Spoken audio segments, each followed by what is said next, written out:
जय ठाकर जय द्वारकाधीश। केम छो बधा मजामां? आई होप के बधा मजामां जशो। तो जो अहींया हूँ मारी अने मारा काकानी गायो लईने ऊभो रही गयो छुं।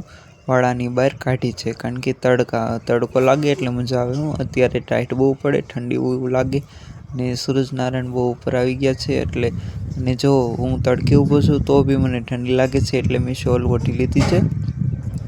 ने जो आपणे त्यां पहोंची गया छे कपासमां, गायो लईने पहोंची गया छे। तो गायो गाड बकरा बधुं साथे छे तो ई बधुं चरे छे।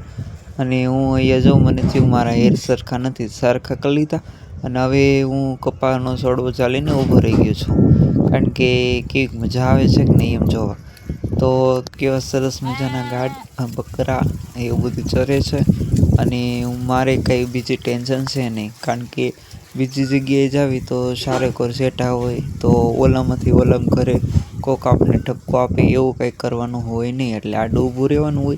तो आ कपासमां चार बाजुमांथी एक कोई बाजु कई छे नहीं, चारो कोर तार फेंसिंग छे एटले के घरे आववानी बीक छे नहीं। तो हवे आपणे जवी छीए पाणी पीवा। गाયું ભેંસું ને બકરાને બધું અલગ અલગ છે। ગાડ બકરા પાછા આગળ વહી ગયા છે, ગાયું ભેંસું પાછળ છે। તો હવે એને આપણે પાણી પાઈ આવશું। પાણી પાઈ અને પાછા ઘડીક બેસાડશું, આરામ કરવા દઈશું એટલે આપણે આરામ થઈ જાય અને એને આરામ થઈ જાય। તો આરામ કરાવીને પછી આપણે બે અઢી વાગ્યા ટુકડા પાછા લાવશું આમાં। એટલે જો ભેંસું અને હાલ્યું જાય છે, પાણી પીશે, નિરાંતે ઘડીક બેસશે પછી આપણે પાછા જઈશું।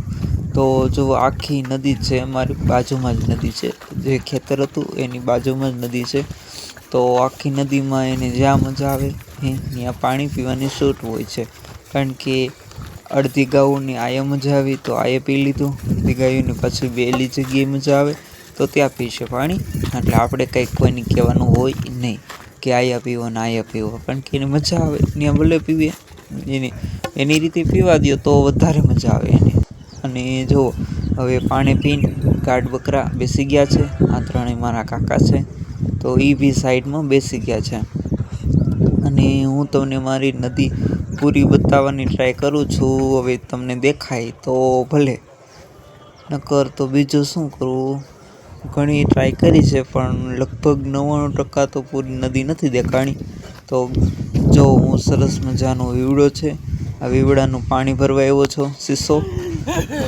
અને જો હવે આયા રોંઢાનો ચા મુકાય છે, માલવાડા રાહુલભાઈ રીલ્સ બનાવે છે। અને એ જો સરસ મજાની બકરી વિયાણી છે, નાનું ગધેડું છે। અમે આ બળતણ ને એવું કાગળિયું ને એવું લઈને આવે છે ચૂલો હળગાવા। ચૂલો હળગે પછી ચા મુકાય ને, એમને તો કેવી રીતે ચા મૂકવી, સીમમાં તો કંઈ ગેસ બેસ કંઈ હોય નહીં એટલે સીમમાં તો આવી રીતે જ મૂકવાની હોય। તો સરસ મજાનું ગધેડું ધાવે છે, આપણે ચા મકાઈ ગયો છે। હવે ચા મકાઈ ગયો છે અને હવે ચા આપણે પી લઈશું। ચા પાકવા જ આવી છે। રાહુલભાઈ આવો વિયાવો ચા પીવા, જો આ બધી ચા આ બધા એટલામાં બેઠા છે, ચા પકવે છે। ચા કોઈ દિવસ તો પીતા નથી પણ આજ ખેલી પીશું। તો જો હવે સાંજનો ટાઈમ થઈ ગયો છે અને અમારા કાકાનો છોકરો આવ્યો છે તો એ બી ઢોરમાં આવ્યો છે। તો હવે અમે ઘર તરફ જઈ રહ્યા છીએ। તો જો એ ઘેટડી છે ને એ એની છે ને શોખની છે તો એને પાયડી જ છે એની મામા આગળથી। જો તો આ મેહુલ છે, આના ભૌતિક છે, પાછળ ગાયું છે। તો જો સરસ મજાનું સાંજનું જમવાનું છે, પાપડ છે જમવામાં, રોટલા છે ઘઉંના અને બાજરાના, સાથે ચા છે, પછી શાક છે બટેકાનું, પછી સરસ મજાનું દૂધ છે। મારા ભરવાડના ઘરે તો દૂધ હોય જ। આ સેવનું બી શાક છે, થોડુંક બપોરનું હોય ને તે। ચાલો બધા જમવા।